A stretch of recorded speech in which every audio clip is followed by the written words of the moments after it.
मित्रों, किसके जीवन में कब भगवान क्या उलट फेर कर दे कोई नहीं जानता। कभी कभी लोगों के साथ ऐसा होता है कि हंसता खेलता परिवार शोक के सागर में डूब जाता है। ऐसा ही वाकया हुआ था बिमला के साथ। अभी उसकी शादी के महीने भर नहीं बीते थे कि उसके पति की एक एक्सीडेंट में मृत्यु हो गई और वह विधवा हो गई। उसके सास और ससुर उसको मनहूस मानते थे और कुलक्षणी कह करके अपमानित करते थे। एक तो पति के साथ छोड़ जाने का गम, दूसरे सास ससुर के तानों से तंग आ गई। अब जाए तो कहाँ जाए। ऐसी विकट परिस्थिति में वह अकेली विधवा रात दिन अपने कमरे में रोती पड़ी रहती, पर सास ससुर के तानों से उसका हृदय भी बिधता जा रहा था। वह अत्यंत परेशान थी। एक दिन अपने घर के बाहर बैठी रो रही थी, तभी बगल की एक औरत आई तो उसने हाथ जोड़ करके कहा कि बहन, मुझे कोई ऐसा काम बताओ जिससे मैं अपना गुजर बसर कर सकूं। ये लोग तो मेरा जीना हराम कर दे रहे हैं और मुझे घर में से निकालने की धमकी भी दे रहे हैं, हो सकता है निकाल भी दें।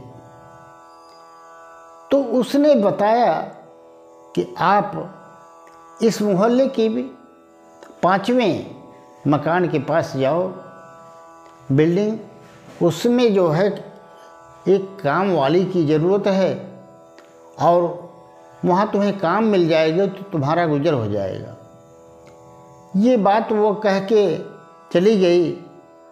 अब बिमला जब अपने घर में आई तो उसकी सास और ससुर दोनों उसे मार पीट करके घर से बाहर निकाल दिया। रोते रोते वह रास्ते में चली जा रही थी तो उस महिला की बात याद आई और वो उसी कस्बे में 5वीं बिल्डिंग के पास गई और वहाँ पर अचानक उसने देखा कि एक नवयुवक अपनी गाड़ी पर बैठने ही वाला है।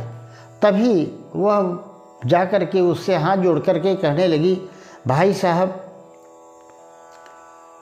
मुझे काम की ज़रूरत है, मैं झाड़ू पोंछा साफ़ सफाई सब कुछ कर दूंगी, सारा काम कर लूँगी। अगर आपको काम वाले की ज़रूरत हो तो मुझे रख लीजिए।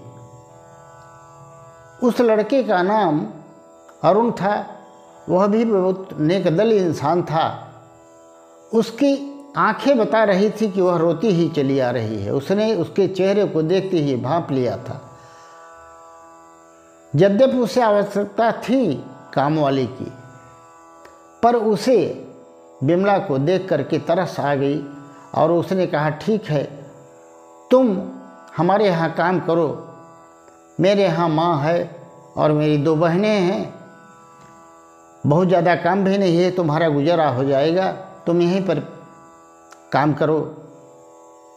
तब उसने हाथ जोड़कर कहा, भाई साहब, मेरा एक और निवेदन है कि आप मुझे एक कोने में कहीं भी एक छोटा सा बिछौना दे दीजिएगा तो उसी पर पड़ी रहूँगी।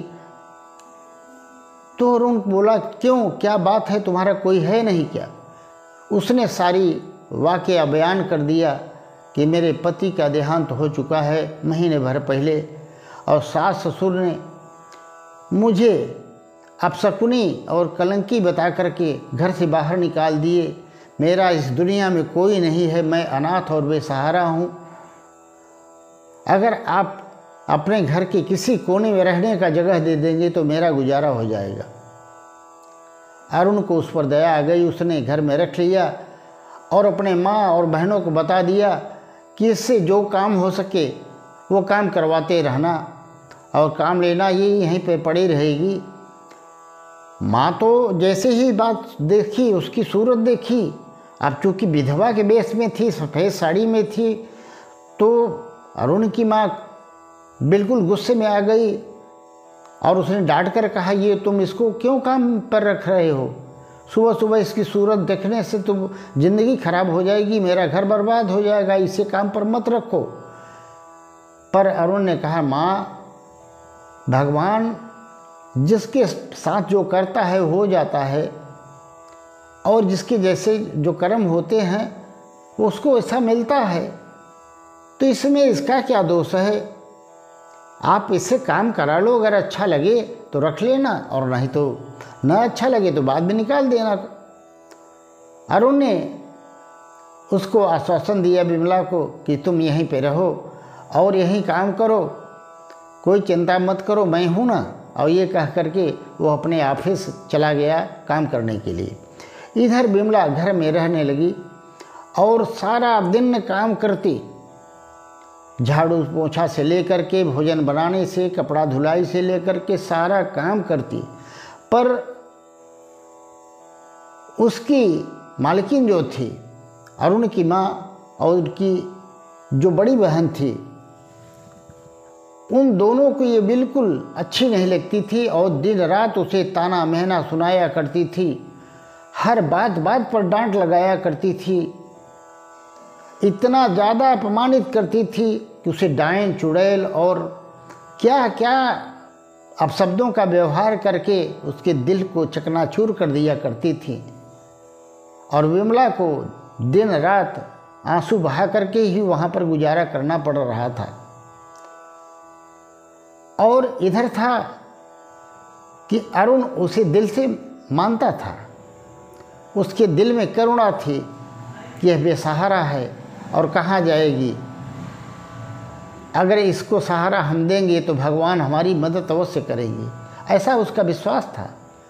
उसकी एक छोटी बहन थी, वह भी उसी के मिजाज की थी। कभी कभी वह विमला का साथ देती थी। जब उसकी बड़ी बहन या माता उसकी बेइज्जती कर रही होती थी, अपमान कर रही होती थी, उसे ताने सुना रही होती थी, तो वह बीच में बोल दिया करती थी। और उसमें बीच में बोलने के कारण उसको भी थप्पड़ खाने पड़ते थे। पर वह भी कहती थी कि आखिर यह भी तो इंसान है, और विधवा कोई अपने से होता नहीं है, भगवान जिसके किस्मत में जो लिखते हैं वो होता है, और वह किसी के भी साथ हो सकता है। पर ये बात किसी के समझ में नहीं आ रही थी, न माँ के और न बड़ी बहन के। एक दिन तो अरुण की माँ ने उसकी छोटी छोटी बात पर इतना जोरदार कई थप्पड़ मारे और मार करके बोली कि तुम मेरे बेटे पर डोरी डाल करके उसे फंसा रही है, और तुम मेरे घर से चुपचाप बाहर निकल जाओ, मैं तुम्हें कहीं कभी किसी भी कीमत पर यहाँ नहीं रहने देना चाहती, तुम तुरंत यहाँ से निकल जाओ। विमला रात दिन रोते गाते कम से कम 6-7 महीने तो पूरे कर लिए थे। पर जब उसने मार पीट करके धमकी दी कि तुम मेरे बेटे को फंसाना चाहती हो, तो उसे सहन नहीं हुआ और वह रोते हुए घर से बाहर जाने लगी। और तभी अरुण अपने ऑफिस से गाड़ी लेकर के आ गया। उसको बाहर जाते देख करके उसने आवाज़ लगाई, विमला कहाँ जा रही हो तुम?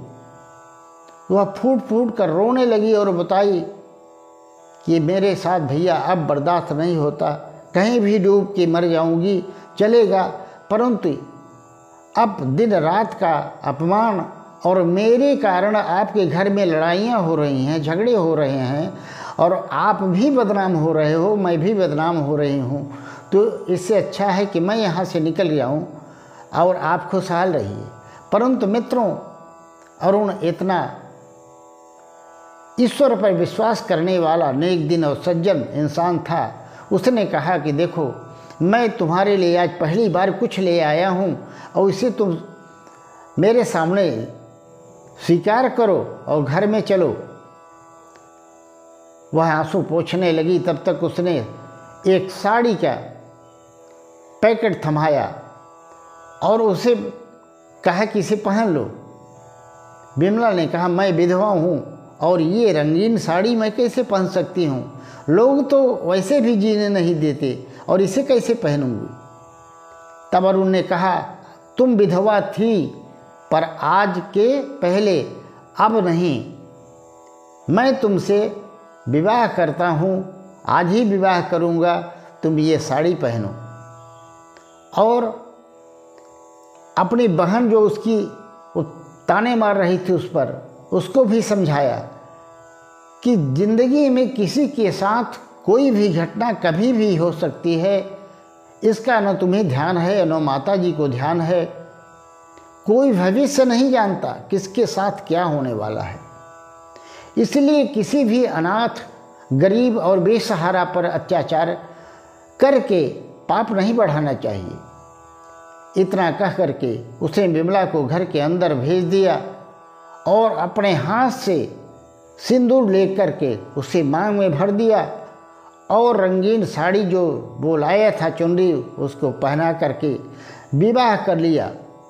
अब उसकी माँ और बेटी सभी उसको अपना बहू स्वीकार कर चुके थे और अपनी गलती उससे माफ़ी के लिए कह रहे थे कि मेरी गलती माफ़ करो। पर वह बेचारी विमला आज प्रभु की कृपा से अनाथ की जगह सनाथ हो चुकी थी और अरुण ने जो नेक काम किया वह एक अत्यंत सराहनीय कार्य था, जो एक अनाथ और बेसहारा को सहारा दिया और उसे अपना करके उसकी ज़िंदगी में जो दुखों का पहाड़ था उसे ढहा दिया था।